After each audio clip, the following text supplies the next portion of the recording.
ലോകം ശ്വാസം അടക്കിപ്പിടിച്ചിരിക്കുകയാണ്.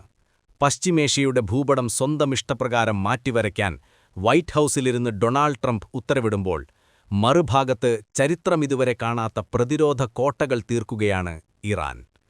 റഡാറുകളെ തോൽപ്പിക്കുന്ന നിഗൂഢ ജെറ്റുകളും ശത്രുവിന്റെ ചാരക്കണ്ണുകളെ വെട്ടിച്ചു നീങ്ങുന്ന ചൈനീസ് കവചങ്ങളും ചേർന്ന് ഇറാൻ ഒരുക്കുന്ന ആ പ്രതിരോധ തന്ത്രം ലോകത്തെ ഞെട്ടിച്ചിരിക്കുകയാണ്.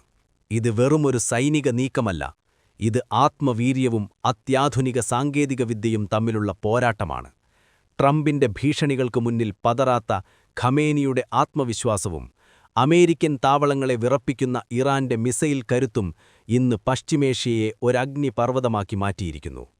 അത്യാധുനിക ആയുധങ്ങളെക്കാൾ തന്ത്രപരമായ നീക്കങ്ങളിലൂടെ അമേരിക്കയെ പ്രതിരോധിക്കാനാണ് ഇറാൻ ഇപ്പോൾ ശ്രമിക്കുന്നത്. ഓരോ നീക്കവും കൃത്യമായി അളന്നുതൂക്കിയുള്ളതാണ്. ഇറാന്റെ ആകാശത്തിപ്പോൾ നടക്കുന്നത് ലോകത്തെ ഞെട്ടിക്കുന്ന ഒരു മാസ്റ്റർ പ്ലാനാണ്. ഇതിനെ ചൈനീസ് കവചമെന്ന് പ്രതിരോധ വിദഗ്ധർ വിശേഷിപ്പിക്കുന്നു. ഇറാൻ അന്താരാഷ്ട്ര വിമാനത്താവളത്തിലേക്കും ഇറാന്റെ വ്യോമപരിധിയിലേക്കും ഇപ്പോൾ പ്രവേശനമുള്ളത് ചൈനീസ് വിമാനങ്ങൾക്ക് മാത്രമാണ്. ഇത് യാദൃഷ്ടികമായി സംഭവിച്ച ഒന്നല്ല.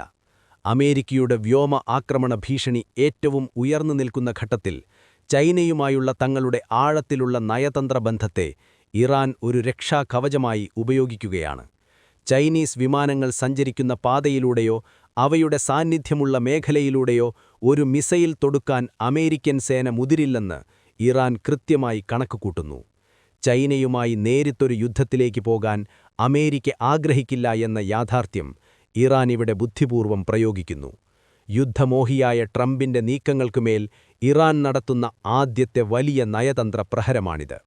കഴിഞ്ഞ കുറച്ചു നാളുകളായി പെന്റഗണിനെയും അമേരിക്കൻ ചാര ഉപഗ്രഹങ്ങളെയും ഒരുപോലെ കുഴപ്പിക്കുന്നത് ഇറാൻ ആകാശത്ത് വട്ടമിട്ട് പറക്കുന്ന ഒരു നിഗൂഢ ജെറ്റ് വിമാനമാണ്. റഡാറുകളിൽപ്പെടാത്ത അത്യന്താധുനികമായ ഈ ജെറ്റ് എവിടെ നിന്നു വന്നുവെന്നത് ഇപ്പോഴും ദുരൂഹമാണ്. ഇത് ഇറാന്റെ തദ്ദേശീയ നിർമ്മിതിയായ ഖാഖർ 313 അതോ റഷ്യയുടെയോ ചൈനയുടെയോ രഹസ്യ സഹായത്താൽ ലഭിച്ചതാണോ എന്ന കാര്യത്തിൽ അമേരിക്കയ്ക്ക് ഇപ്പോഴും വ്യക്തതയില്ല. ഈ വിമാനം റഡാർ സ്ക്രീനുകളിൽ പ്രത്യക്ഷപ്പെടുകയും നിമിഷങ്ങൾക്കുള്ളിൽ അപ്രത്യക്ഷമാവുകയും ചെയ്യുന്നത് അമേരിക്കൻ വ്യോമസേനയ്ക്ക് വലിയ വെല്ലുവിളിയാണുയർത്തുന്നത്. ഞങ്ങളുടെ ആകാശത്ത് ആരു പറക്കണമെന്ന് ഞങ്ങൾ തീരുമാനിക്കുമെന്ന പരമോന്നത നേതാവ് ആയത്തുള്ള അലി ഖമേനിയുടെ പ്രഖ്യാപനം ഈ ജെറ്റിന്റെ സാന്നിധ്യത്തെ കൂടുതൽ അർത്ഥവത്താക്കുന്നു. ആധുനിക യുദ്ധതന്ത്രങ്ങളിൽ ഇറാൻ കൈവരിച്ച സാങ്കേതിക മുന്നേറ്റത്തിന്റെ പ്രതീകമായാണ് ലോകം ഈ വിമാനത്തെ നോക്കിക്കാണുന്നത്.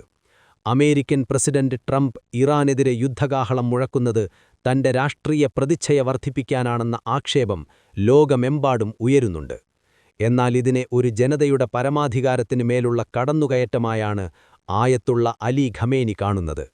ഇറാന്റെ സൈനിക താവളങ്ങൾക്ക് നേരെ ഒരു വെടിയുണ്ടയെങ്കിലും ഉതിർത്താൽ പശ്ചിമേഷ്യയിലെ എല്ലാ അമേരിക്കൻ സൈനിക താവളങ്ങളെയും ഭസ്മമാക്കാൻ ശേഷിയുള്ള മിസൈൽ ശേഖരം ഇറാൻ സജ്ജമാക്കിക്കഴിഞ്ഞു. ഇതിന്റെ ഭീകരത അമേരിക്ക ഇതിനകം തിരിച്ചറിഞ്ഞുകഴിഞ്ഞു. ലോകത്തിലെ ഏറ്റവും വലിയ അമേരിക്കൻ സൈനിക താവളങ്ങളിലൊന്നായ ഖട്ടറിലെ അൽ ഉദൈദിൽ നിന്ന് സൈനിക ഉദ്യോഗസ്ഥരെ പെട്ടെന്ന് ഒഴിപ്പിക്കാൻ ട്രംപ് ഉത്തരവിട്ടത് ഇറാന്റെ മിസൈൽ കരുത്തിനോടുള്ള ഭയം മൂലമാണെന്ന് വ്യക്തമാണ്. ഹൈപ്പർസോണിക് മിസൈലുകൾ ഉപയോഗിച്ച് അമേരിക്കൻ താവളങ്ങളെ തകർക്കാനുള്ള ഇറാന്റെ ശേഷി വെറും കടലാസിലല്ല എന്ന് തെളിയിക്കപ്പെട്ടുകഴിഞ്ഞു.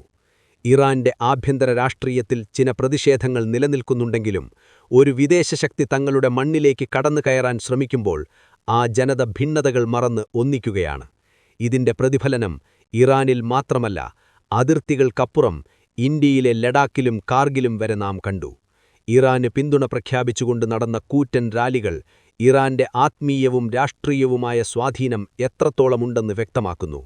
വർഷങ്ങളോളം അമേരിക്ക ഏർപ്പെടുത്തിയ ക്രൂരമായ സാമ്പത്തിക ഉപരോധങ്ങൾക്കിടയിലും ഇറാൻ സ്വന്തമായി വികസിപ്പിച്ചെടുത്ത പ്രതിരോധ സാങ്കേതികവിദ്യ ഇന്ന് ലോകത്തെ അത്ഭുതപ്പെടുത്തുന്നു. അമേരിക്കൻ വിമാനവാഹിനി കപ്പലുകളെ കടലിന്റെ അടിത്തട്ടിലേക്ക് അയക്കാൻ ശേഷിയുള്ള 100 മിസൈലുകളും ഉക്രൈൻ യുദ്ധത്തിൽ പോലും ചർച്ചയായ ഷാഹെദ് ഡ്രോണുകളും ഏതു നിമിഷവും അഞ്ഞടിക്കാൻ തയ്യാറായി നിൽക്കുന്നു. സാങ്കേതികവിദ്യയും ജനകീയ ഐക്യവും ചേരുമ്പോൾ അതൊരു തോൽപ്പിക്കാനാവാത്ത ശക്തിയായി മാറുന്നു. ദശകങ്ങളായി അമേരിക്ക ഏർപ്പെടുത്തിയ ക്രൂരമായ സാമ്പത്തിക ഉപരോധം ഇറാന്റെ തകർച്ച ലക്ഷ്യമിട്ടുള്ളതായിരുന്നു. എന്നാൽ ഈ പ്രതിസന്ധിയെ തങ്ങളുടെ കരുത്താക്കി മാറ്റുന്ന കാഴ്ചയാണ് ലോകം കണ്ടത്. വിദേശ രാജ്യങ്ങളിൽ നിന്ന് ആയുധങ്ങൾ ഇറക്കുമതി ചെയ്യാൻ കഴിയാതെ വന്നതോടെ സ്വന്തമായി മിസൈലുകളും ഡ്രോണുകളും വികസിപ്പിക്കാൻ ഇറാൻ നിർബന്ധിതരായി. ഇന്ന് ലോകത്തിലെ ഏറ്റവും വലിയ മിസൈൽ ശേഖരമുള്ള രാജ്യങ്ങളിലൊന്നായി ഇറാൻ മാറിയിരിക്കുന്നു. ഹോർമൂസ് ഗിടവിലൂടെ അമേരിക്കൻ കപ്പലുകളുടെ നീക്കം നിരീക്ഷിക്കാനും ആവശ്യമെങ്കിൽ തടയാനും ശേഷിയുള്ള അബീൽ മുഹാജർ തുടങ്ങിയ ഡ്രോൺ പരമ്പരകൾ ഇറാന്റെ സൈനിക മികവിന്റെ ഉദാഹരണങ്ങളാണ്. ഈ സാങ്കേതിക സ്വയം പര്യാപ്തതയാണ് ട്രംപിന്റെ ഭീഷണികൾക്ക് മുന്നിൽ പതറാതെ നിൽക്കാൻ ഇറാന് ആത്മവിശ്വാസം നൽകുന്നത്. ഇറാൻ ഒറ്റയ്ക്കല്ല ഈ പോരാട്ടം നയിക്കുന്നത് എന്നതാണ് അമേരിക്കയെ ഏറ്റവും കൂടുതൽ ഭയപ്പെടുത്തുന്ന വസ്തുത. ലെബനോണിലെ ഹിസ്ബുള്ളയും യമനിലെ ഹൂത്തികളും ഇറാഖിലും സിറിയയിലുമുള്ള വിവിധ ആയുധ ഗ്രൂപ്പുകളുമടങ്ങുന്ന ആക്സിസ് ഓഫ് റെസിസ്റ്റൻസ് ഇറാന്റെ കരുത്തു വർദ്ധിപ്പിക്കുന്നു. അമേരിക്ക ഇറാനെതിരെ ഒരു നീക്കം നടത്തിയാൽ പശ്ചിമേഷ്യയിലെ എല്ലാ അമേരിക്കൻ സൈനിക താവളങ്ങളെയും ഭസ്മമാക്കാൻ ശേഷിയുള്ള മിസൈൽ ശേഖരം ഇറാൻ സജ്ജമാക്കിക്കഴിഞ്ഞു. ഇതിന്റെ ഭീകരത അമേരിക്ക ഇതിനകം തിരിച്ചറിഞ്ഞുകഴിഞ്ഞു. ചെണ്ടകളിലും പേർഷ്യൻ ഗൾഫിലും ഇവർ തീർക്കുന്ന പ്രതിരോധം ലോകവ്യാപാരത്തെ തന്നെ ബാധിക്കാൻ ശേഷിയുള്ളതാണ്. ഈ പ്രാദേശിക സ്വാധീനം ഇറാന്റെ പ്രതിരോധ തന്ത്രങ്ങളിലെ ഏറ്റവും നിർണായകമായ ഘടകമാണ്. ആധുനിക യുദ്ധങ്ങൾ വെറും മിസൈലുകളിൽ മാത്രം ഒതുങ്ങുന്നില്ല.